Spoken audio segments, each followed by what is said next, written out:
오늘은 출애굽기 20장 18절 말씀부터 26절 말씀까지 보면서 우리 시인의 산 학교 두 번째 시간 하나님의 규칙에 대해서 한번 생각해 보겠습니다. 하나님의 규칙을 다른 말로 하면 하나님의 율법이다, 혹은 하나님의 법이다, 율례다, 하나님의 통치하시는 그 기준이다, 이렇게 표현해 볼 수가 있습니다. 하나님의 규칙은 진리입니다. 근데 사람들이 어떻게 이 규칙을 해석하느냐에 따라 가지고 이 하나님의 규칙들이 자기 시시각각대로 믿는 표현들이 나타나게 되어집니다. 유대인들은 우리와 같이 이런 모세오경을 같이 보기는 하지만은 그 해석으로 말미암아 수많은 인간들이 만들어내는 또 다른 규칙들로 인해서 그들은 힘들어하고 있습니다.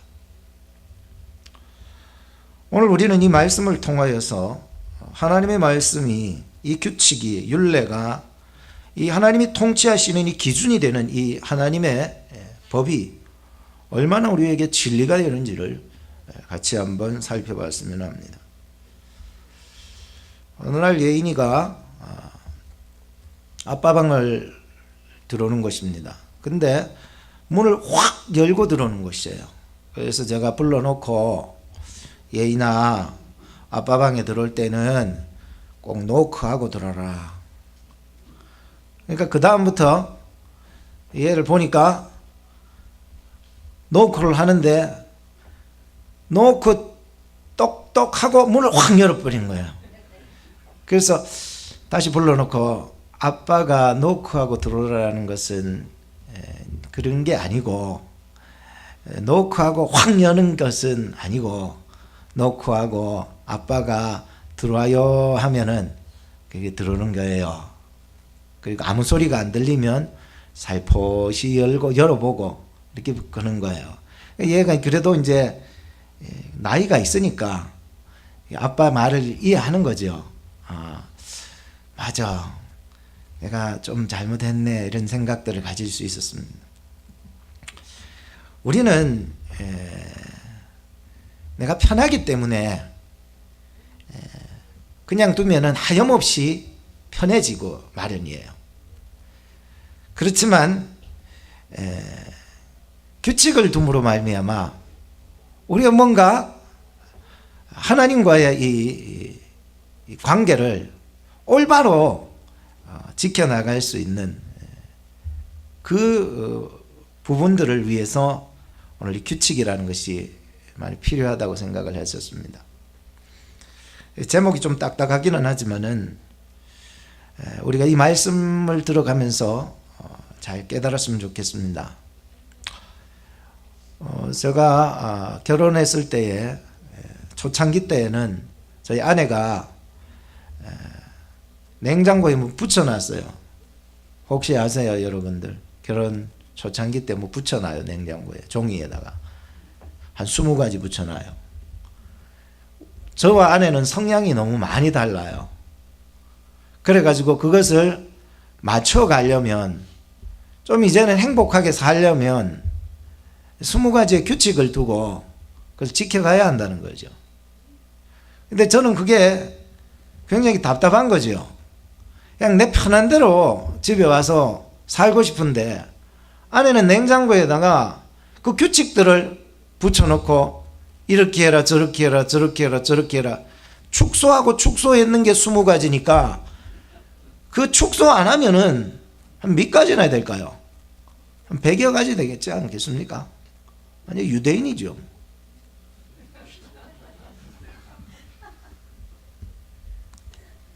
근데 규칙이 없으면은 또한 그것도 안 되기 때문에, 근데 이렇게 지내다 보니까, 살다 보니까요, 그 규칙이 어느덧 냉장고를 몇 번 열었다 닫았다 막 지나고 막 이거저거 막 하다 보니까 그 규칙이 떨어지고 다시 붙여놔도 또 떨어지고 없어지고 다 그래 버리더라고요. 그래서 이 문서의 규칙은 지금 저희 집에 가면은 냉장고에 없습니다. 아주 옛날에나 붙어 있었지, 이젠 그러려니 하고 살다 보니까 이제는 그런 규칙들이 이제는 더 이상 없습니다. 안 붙여져 있습니다. 문서적인 규칙은 이제 냉장고에 붙어져 있지 않지만은 이제는 문서적인 규칙보다도 더 좋은 사랑의 규칙이 우리 마음속에, 저의 마음속에 붙어지게 되었다는 것입니다. 우리가 하나님의 말씀대로 살아야지 하고 이렇게 살다 보이긴 없어져요. 말씀이 그냥 세상에 바쁘게, 세상에 쪼들려서 그냥 바쁘게 이렇게 살다 보니까 없어져요. 그러다 보니까 하나님하고의 그 관계에서 그냥 그러려니 하고 지나가는데, 하나님은 하나님의 공의 앞에서는 항상 지키지 못하는 내 자식들의 모습을 보고 굉장히 답답해 하시겠다라는 생각이 들었었습니다. 그렇다고 해서 지금 저의 마음속에는 하나님의 말씀이 사라지거나 폐지되거나 없어진 것은 아닙니다. 성문서의 이 말씀은 비록 우리 눈에 보이지 않는다 할지라도, 멀어진다 할지라도 하나님의 은혜의 법이 예수 그리스도 안에서 항상 내 마음에 기록되어져 있기 때문에 이 세상 살아가면서도 저는 항상 그렇게 고백합니다. 하나님의 은혜로 사는구나. 한번 따라합시다. 하나님의 은혜로 삽니다. 그러려니 하고 살다 보니 말씀이 없어지지만 내가 살아가는 것이 다 돌아보니까 내가 90%, 99% 부족해도 다 은혜로 살아가고 내가 100% 부족해도 해도 하나님의 은혜더라고요. 이제 그 말씀의 은혜의 법이 이제는 내 마음속에 쫙 bek히니까 하나님의 사랑이 얼마나 큰지 이제서야 알게 되겠다는 것을 알았습니다.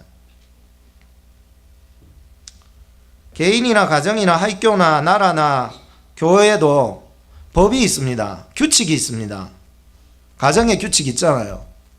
개인도 규칙이 있어요. 사람마다 얼마나 규칙이 많은지 자기는 꼭 이렇게만 해야 된다는 규칙들이 너무 많아요. 하물며 나라에는 규칙 없습니까? 헌법책이 있습니다. 규칙이라고 하는. 교회는 규칙이 없습니까? 교회가 규칙이 없으니까 지 마음대로 하는 거예요. 그래서 교회에도 헌법이 있을까요? 없을까요? 있어요. 그래서 교회도 헌법이 있고 권징이 있고 치리가 있어요. 하나님을 어떻게 섬겨야 되는가 예배 모범도 있고요. 성경에는 규칙이 없을까요? 성경에는 대부분이 규칙입니다. 하나님께는 규칙이 없을까요? 아닙니다. 여러분, 하나님께도 규칙이 있습니다.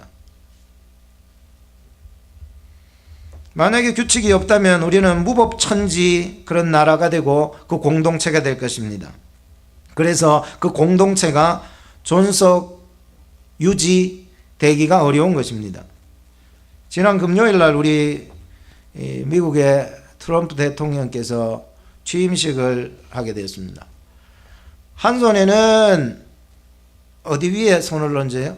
성경 위에 손을 얹고, 링컨의 성경 위에 손을 얹고, 그리고 두 권을 줬는데 한 권은 또 자기 엄마한테 주일날 때 이제 받았던 그 어머니가 선물해 주신 성경책 두 권을 가지고서 부인이 들고 그 위에 손을 얹고, 또 한 손은 누구를 향할까요? 하나님요? 땡. 판사. 그 연방정부 판사, 대법원 판사가 나와가지고 앞에서 선석해 하잖아요. 그죠? 그때 이제 연방 헌법에 나와 명시되어 있는 그 글자들을 따라서 선서를 하게 되는 거잖아요. 그래서 한 손은 성경 위에, 한 손은 판사 앞을 향하여서 선서를 하게 됩니다. 이렇게 따라합니다. 판사가 얘기를 하면은 앞에 대통령이 얘기합니다. 나는 미국 대통령의 직무를 성실히 수행하고 최선을 다해 미국 헌법을 보존하고 보호하며 지킬 것을 엄숙히 선서합니다. 이거를 따라서 선서를 하게 됩니다. 저는 오늘 하나님의 말씀을 하나님의 규칙이라고 하는 이 제목을 두고 여러분들에게 설교를 합니다. 한 두 가지로 간략하게 한번 생각을 해보고자 합니다. 하나는 하나님의 이 규칙은 하나님의 시험을 통과하게 할 뿐만 아니라 하나님의 규칙이요, 하나님이 주신 시험 이런 것을 통과하게 할 뿐만 아니라 하나님을 경외하게 하여서 우리로 하여금 범죄치 않게 하는 것이 하나님의 규칙이었다는 것을 말씀드리고요. 두 번째는 이 하나님의 규칙은 하나님을 섬기게 함으로 말미암아 복을 받게 하는 이런 일을 해나가게 합니다. 굉장히 참 진리의 말씀입니다. 우리에게 생명을 주고요. 첫 번째로 우리가 생각해 볼 것은 바로 이 규칙은 하나님의 시험을 통과시켜서 하나님을 경외하여 범죄케 하지 않게 만듭니다. 하나님의 강림 사건은요, 백성들에게 굉장히 큰 두려움을 가지고 왔어요. 여러분들 천둥이 고강 치면은 어떤 집사님께서는 어이구 하나님 이렇게 하기도 한다. 전에 우리 토네이도가 왔을 때 토네이도 온다는 사이렌이 우니까는 제가 밖에 나가 보니까 구름이요 동글동글하게 뭉쳐 있는 걸 보고 하늘이 끔끔해지고 바람이 스산하게 불기 시작할 때 엄청나게 두려움이 몰려오기 시작했습니다. 비록 이 자연적인 어떤 현상 속에서도 굉장한 두려움을 느끼기에 마련인데 지금 하나님께서 임재하고 강림하신다는 그 사건 앞에서 백성들이 하나같이 다같이 두려움에 떨기 시작했다는 것입니다. 18절 말씀에 보면 뭇백성들이 우레와 번개와 나팔 소리, 즉 이 나팔은 사람이 부는 나팔이 아니고 하늘에서 나팔 소리가 들려오면서 산에 연기가 일어나고, 우리가 19장의 말씀을 더 첨가하면 거기에 산에서 불이 일어나고 하나님의 음성이 들리고 산이 진동하고 이런 일들이 벌어지기 시작했다는 거예요. 하나님의 영광, 하나님의 그 위엄을 직접 본 게 아니거든요. 그런데 자연 계시를 통하여서 하나님의 그 위엄을 자연을 통하여서 보여주시는 거거든요. 번개 빠방 치고 하늘에서 막 소리 들리고 막 그죠? 연기 퍽 나고 막 구름이 빽빽하고 이런 자연적인 것들을 통하여서 하나님은 자기의 위엄과 영광을 드러내심에도 불구하고 직접 하나님의 영광을 보게 되면 사람요 눈멀어 버리거나 죽어버린다고 생각을 해요. 그래서 이 자연만물을 통해서 하나님은 하나님의 살아계심을 그 영광을 드러내 보여주시는데 이것 보고서도 이 백성들이요 다 하나같이 벌벌벌벌 떨어버리는 거예요. 공포에 휩싸여 버린 거예요. 두려운 거예요. 얼마나 두려웠으면 19절 말씀해 보면 모세에게 말하기를 당신이 우리에게 말하게 해주세요. 하나님이 우리에게 직접 말하지 않게 해주세요. 왜? 죽을까 싶어가지고 그러니까는 제발 모세 당신이 우리에게 말씀해 주세요. 하나님이 직접 하면 안 됩니다. 우리 죽을 것 같아요. 죽을 것 같아요. 라고 하는 이러한 간구를 합니다. 저는 지금 이스라엘 백성들이 이 모습을 보면서 하나님에 대한 두려움이 굉장히 많이 휩싸여 있는 모습을 보면서 하나님과의 관계가 지금 원만하지 않다는 것을 발견하게 되었습니다. 마치 아담과 하와가 죄를 범한 이후의 상태에 보면은 굉장히 하나님과 그렇게 친밀하고 가까웠던 관계가 이제 범죄 이후의 그의 관계는 하나님이 두려웠을까요? 기뻤을까요? 두려웠던 거예요. 마치 이스라엘 백성들의 모습은 어린 강아지 한 마리가 어디 구석에 처박혀서 굉장히 무서워 벌벌벌 떨고 있는 그런 두려움에 사로잡혀서 있는 그 모습, 완전히 쫄아버렸다는 말 맞죠? 지금 하나님과의 관계가 원만치 못할 때 나타나는 편중된 상황입니다. 그런 모습입니다. 그때 모세가 나타나서 위로의 말을 해줍니다. 20절 말씀을 보면 모세가 백성에게 두려워 말라 이 말씀을 해주시는 거예요. 모세가. 그리고 나서 이 말씀을 하는 게요, 하나님이 강림하심은 너희를 죽이려고 한 것이 아니라, 떨지 말라는 거죠. 너희를 죽이려고 하는 것이 아니라 너희로 시험하고 너희로 경외케 하여서 범죄치 않게 하려 함이라 이렇게 말씀하고 있어요. 굉장히 참 중요한 말씀이라 그냥 넘어갈 수 없겠어요. 조금만 설명할게요. 이 부분이 핵심이니까. 하나님이 시험하신다는 것은 우리로 죽이려고 하는 것이 아니라 우리로 하여금 오히려 성장시켜 주시고 온전하게 만들어 주시는 것이었다라고 하는 것입니다. 여러분들 예를 들자면 아브라함이 하나님께 시험을 받았다고 기록을 하는데요. 시험을 받았을 때에 독자 이삭을 모리아산에 가서 바치라는 그런 시험을 받았. 자기들 생각으로는 도저히 이해할 수 없는 시험이었지만은 이 모세는 하나님의 말씀에 순종하여 3일 길을 가서 모리아산에 올라가서 자기 아들 독자 이삭을 죽여서 바치게 됩니다. 그때 하나님께서는 그의 모습을 보고 준비를 하셨어요. 수양을 한 마리를 딱 준비해 두셔서 이제 그만 됐다. 그때 이 말씀을 주셔서 네가 나를 경외하는 줄 이제야 알겠다는 게, 경외라는 말이 그렇게 나오는 거예요. 하나님을 경외한다라고 하는 것은 매우 소중합니다. 우리가 신앙생활함에 있어서 경외라고 하는 것은 우리의 신앙의 표준이, 우리가 잠언서 같은 경우에 읽어봐도 우리의 신앙의 표준은 경외예요. 신앙의 아주 핵심이거든요. 하나님을 섬겨야 되는 핵심이 뭐냐? 경외하라는 게, 하나님을 경외하라는 거예요. 하나님을 경외한다라고 하는 것은 두 가지 의미를 함께 내포해야 되지 한쪽으로만 흘러가면 편중되어서 잘못 섬기게 된다는 거예요. 하나는 뭡니까? 두려워한다는 것입니다. 경외라는 말은 두려워하는 마음이 있어야 합니다.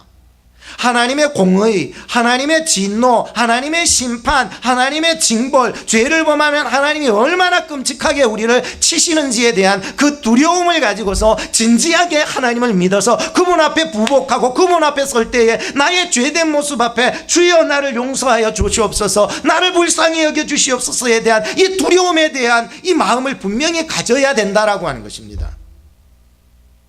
이거 없으면 절대로 안 됩니다. 하나님을 방종하게 경홀하게 섬기게 되는 거예요. 그래서 두려움과 함께 또 하나는, 경외라는 단어 속에는 또 하나의 의미가 포함되는데 바로 존중이라는 말이 포함이 된다는, 두 개가 합쳐야 온전한 경외가 되는 거예요. 하나님을 존중한다라고 하는 것은 하나님을 진심으로 사랑해서 내 마음에 정말 진심으로 하나님을 사랑하는 마음으로 존경하고 받들어 그분을 섬기는 마음, 요거거든요.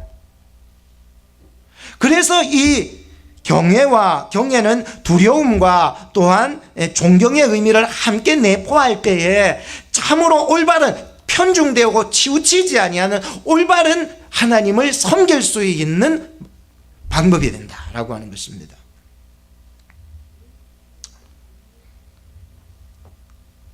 그래서 20절 말씀에 모세가 백성에게 말하기를 두려워 말라. 왜냐하면 이 사람들은 지금 굉장히 한쪽으로 편중되어 있었죠. 존중에 편중되어 있습니까? 두려움에 편중되어 있었습니까? 편중이 기울어서 완전히 거기에 무게가 확 실리니까 하나님에 대한 두려움만 엄습해오고 공포감만 엄습해요. 하나님은 너무 무서운 분이야, 이렇게만 보는 거예요. 하나님은 무서운 분만이 아니라 그 속에서는 우리가 존경하고 사랑할 만한 풍성한 사랑이 또한 있는 줄로 믿습니다. 하나님을 너무 강팍하다, 모나다, 무섭다만 보지 마세요. 물론 그것이 없어서는 안 돼요. 그래서 우리는 진실함과 그리고 존중함으로 주님을 경외하고 사랑해 나가야 되는 것이죠. 예배하고 섬겨야 되는 것입니다. 오늘 이 말씀을 보면서 지금 모세는 그리스도의 중보자적 사명을 감당하는 것을 보았습니다. 21절 말씀에 보면 백성은 멀리 섰고, 왜 멀리 섰습니까? 두려워서 멀리 섰고. 자, 그럼 모세는 뭘 합니까? 모세는 하나님이 계신 어디 속으로 가니라? 암흑이 뭡니까?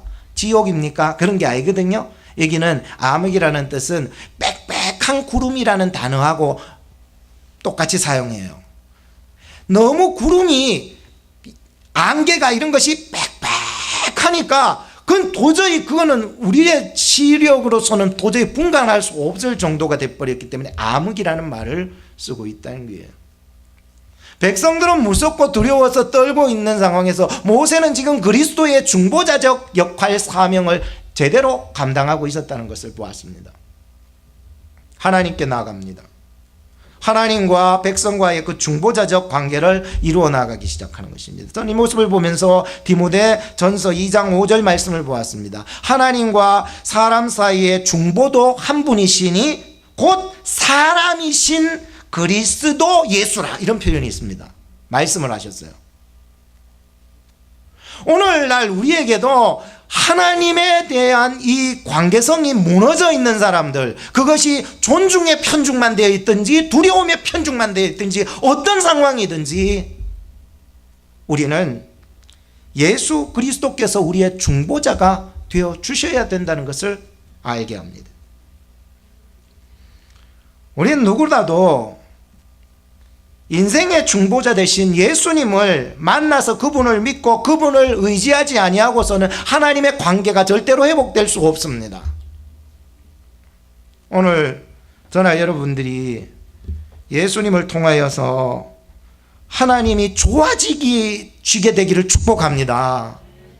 하나님과 원수된 것을, 하나님과 깨어진 것을, 하나님과 방종되고 하나님을 그냥 경멸하고 하나님을 그냥 너무 가볍게 그렇게 섬겨왔던 우리의 잘못된 모습들이 예수 그리스도 안에서 회복이 되어져서 하나님이 진짜 경외하고 좋아지는, 사랑하는 이 관계가 성립되어져야 되는 것이에요.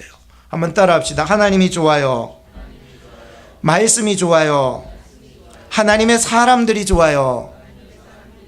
우리 옆 사람한테 인사하세요. 당신이 정말 좋아요.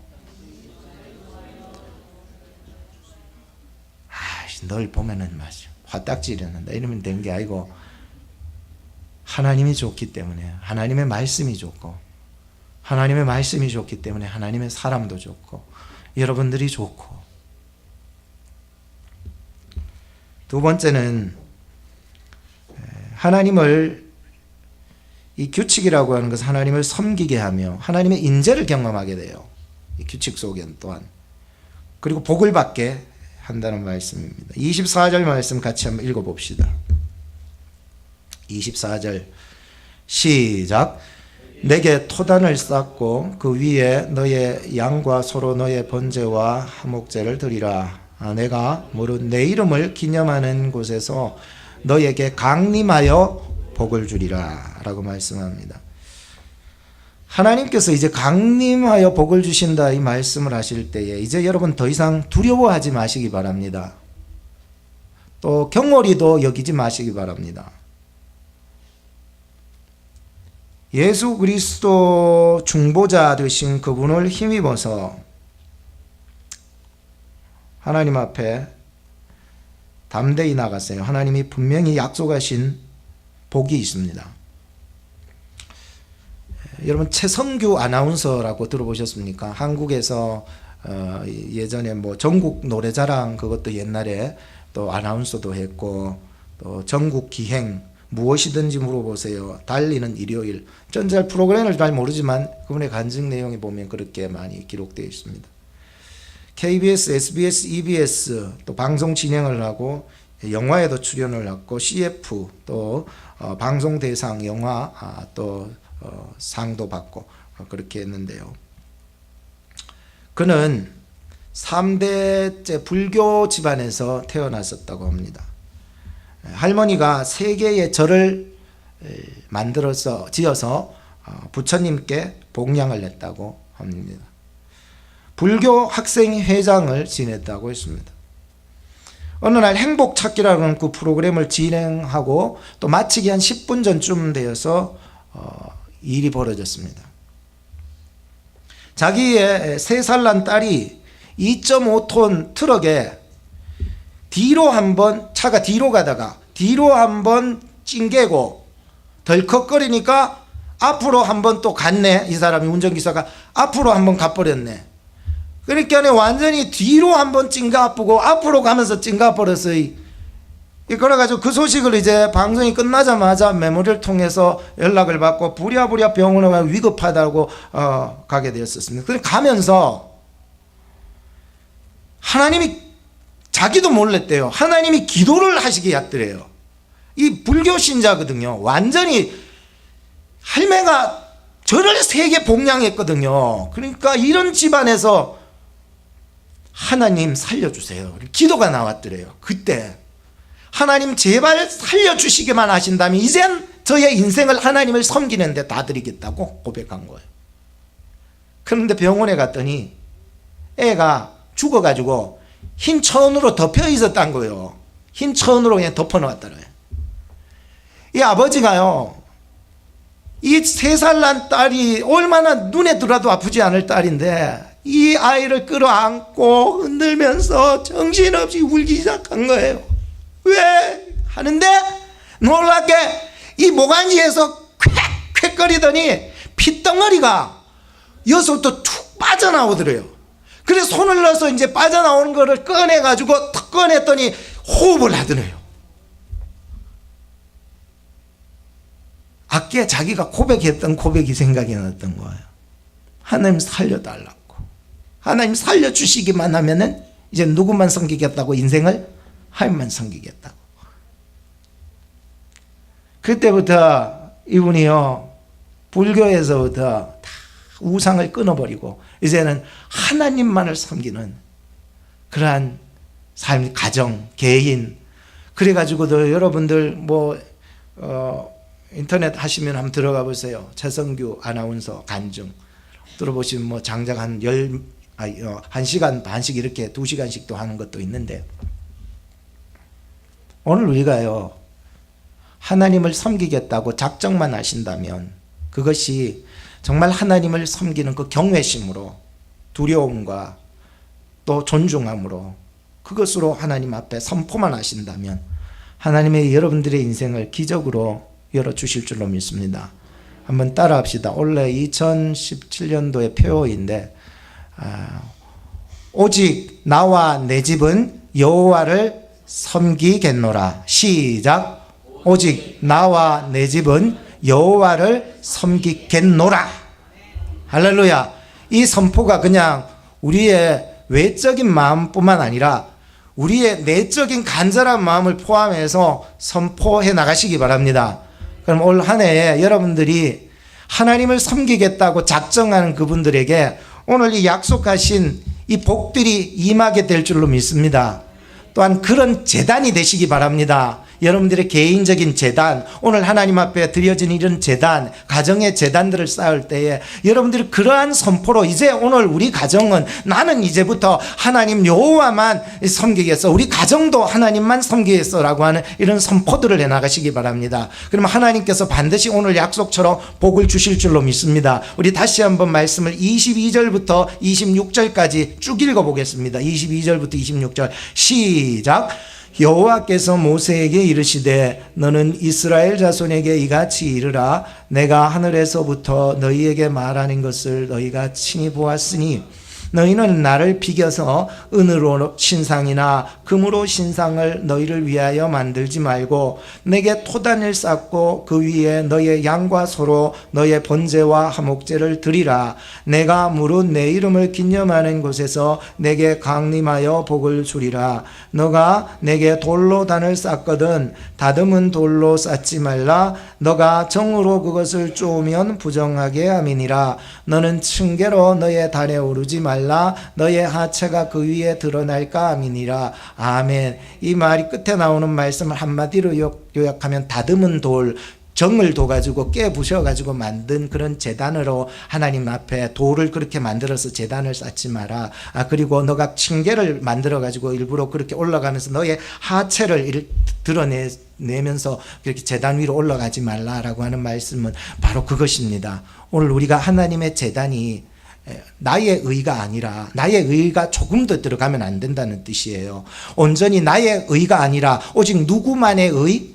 하나님의 의, 하나님의 한 의가 되시는 바로 예수 그리스도께서 나를 위해서 십자가에 못 박혀 죽으사 나를 값없이 은혜로 구속하신 그 예수님의 그 은혜만 드러날 수 있는 여러분들의 제단, 우리 교회의 제단, 여러분들의 가정의 제단이 될 수 있기를 주님의 이름으로 축복합니다. 기도하겠습니다. 하나님의 임재가 예수 그리스도 안에서 더 이상 두려움이 아니라 생명과 평안이 될 수 있도록 도와주시옵소서. 하나님의 규칙, 법, 율례, 말씀이 송이꿀보다 더 달게 하여 주시옵소서. 우리 교회 또 재단이 인간의 의가 드러나지 않게 하시고 전적 예수님의 의가 드러날 수 있도록 인도하사 복을 받는 개인, 복을 받는 가정 되게 하여 주시옵소서. 예수님의 이름으로 기도하옵나이다. 아멘.